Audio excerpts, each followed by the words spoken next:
This is going to go down perhaps as the biggest mistake in history. China, I think, is going to prove this. Empty homes and offices. No free market system would ever allow you to get that far without a shakeout. So this is a big deal. The China real estate bubble is cracking. If it breaks much further down, there's going to be a collapse and loss of confidence, and that third wave will go down quickly. Next thing you know, we'll be down 55, 65% in the S&P 500 or the NASDAQ.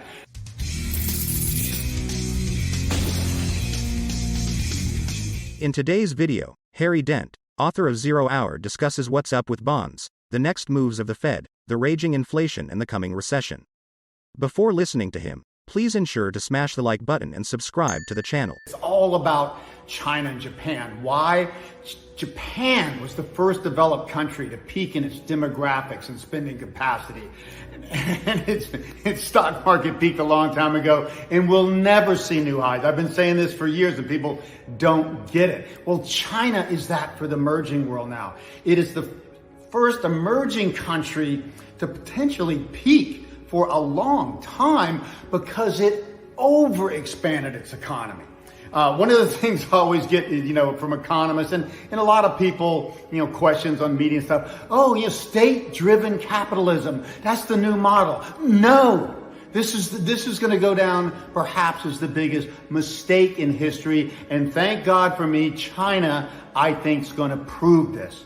China now is sitting with 22% or more. Last statistic, the good statistic, was 22%. It's even more of that now.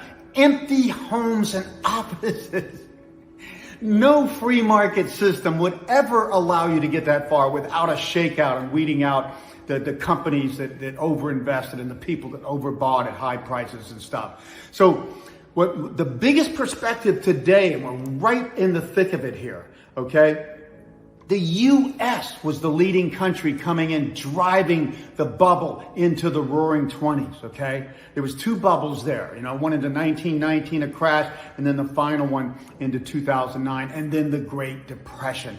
We led that boom. We were the up-and-coming country now competing with more established Europe, and we triggered the bubble and the burst, and then the whole world went down with it. Well, that is China today.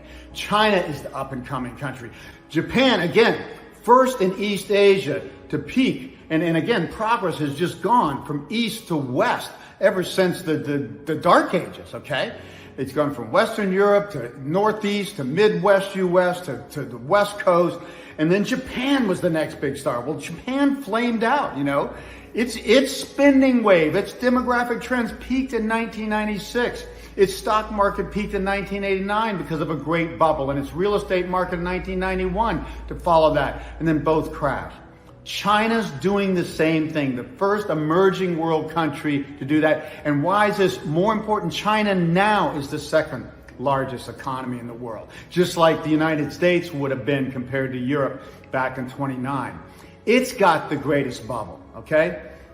And the bubble is more in real estate and stocks. Its stocks are way off its side. China's stock market's a lot smarter. It peaked in 2007 and has gone in a triangle sideways, lower highs, okay?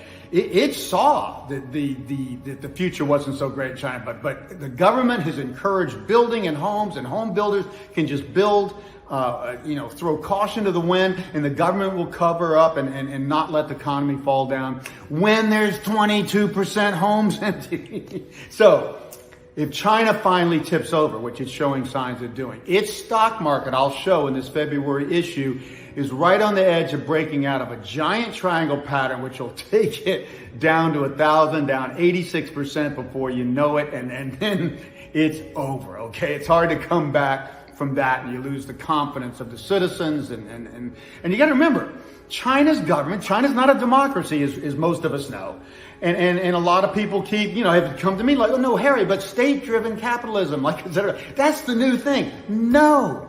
State-driven capitalism is the worst capitalism, okay? Because the state, especially in China, when you're not elected, to keep the confidence of people, you have to keep them happy. So what do? They've overstimulated more than any major government, any major economy in history.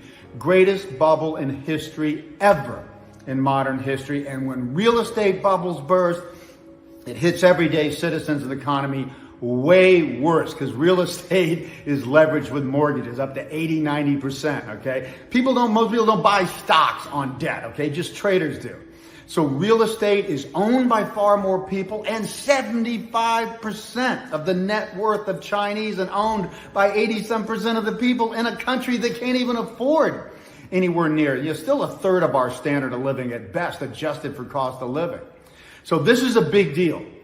The China real estate bubble is cracking. Prices are finally starting to go down for the first time in a long time, and I think that's going to build on itself. The U.S. stock market's at this key point. We had that first crash, which I've been waiting on. A bubble is not over until it crashes at least 28 to 30% on the first crash, and we got 34% on the NASDAQ and since 38. But the U.S. markets are now in this, it can't rally very strongly, which is a sign of weakness, but it doesn't want to break. I've been saying in my newsletters and updates for a good while now, we break 10,089, the most recent low on the NASDAQ, okay? This thing's going to fall faster. We're going to be in what I call the third wave down. Remember, all major bull markets are major bear markets now. One wave down, a bear market, two wave bounce. That's where we kind of are in this thing. The third wave has begun and made a slight new low, but it's hesitant here because it knows if it breaks much further down, there's going to be a collapse and loss of confidence, and that third wave will go down quickly. Next thing you know, we'll be down 55, 65% in the S&P 500 or the NASDAQ, and then people will know this is not a correction. This is and it's not a mild recession. Now that economists are accepting that a recession is coming, they've been fighting it. Now they're saying, it'll be mild. No way to have a mild recession after this much stimulus and the debt buildup bigger than ever. So we are very close to breaking levels in the U.S. stock market that will show us that, yes, the government, central banks are not able to stop this downturn, and as it proceeds, it's going to get worse and worse.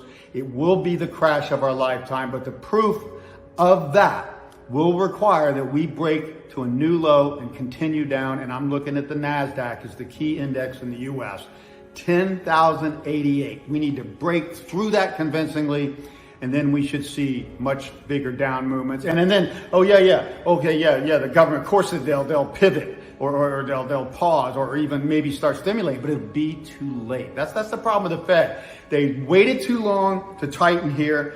Now they've tightened pretty fast, and they're looking to back off slowly, maybe do 50 or 25 basis points for the next one or two or so, and then probably end. But those things move forward. The biggest effects come, 9 to 12 months down the line. So I say, as I've been saying, the economy's weaker than anybody thinks. This tightening is going to cause a crash. We just need the markets to second that and break to new lows. And again, the NASDAQ, 10,088. That's what I'm watching. That happens. Watch out and recognize that China is the center of this global bubble, as the U.S. was in the Roaring '20s bubble. So the downturn there, especially in real estate, will be worse. I am literally projecting that real estate in Shanghai, could go down 73%. We were only down 26% in the Great Depression, 34% in the Great Recession, 2008 and on, okay? That is going to have such a massive impact, and China has the highest net worth of their citizens in real estate of any country I've seen. Ours is 35 to 40, theirs is 73, 75%. This is going to get ugly quick if we break lower. So look for this. Watch 10,088. We're above that now. We've had a bounce. This bounce is likely to go a bit lower because we got very oversold here recently. But the fundamentals are down, and this bounce may look like a bounce to most people, but compared to the downturn, it's very weak and likely to turn down soon. So I will keep you updated. Keep listening.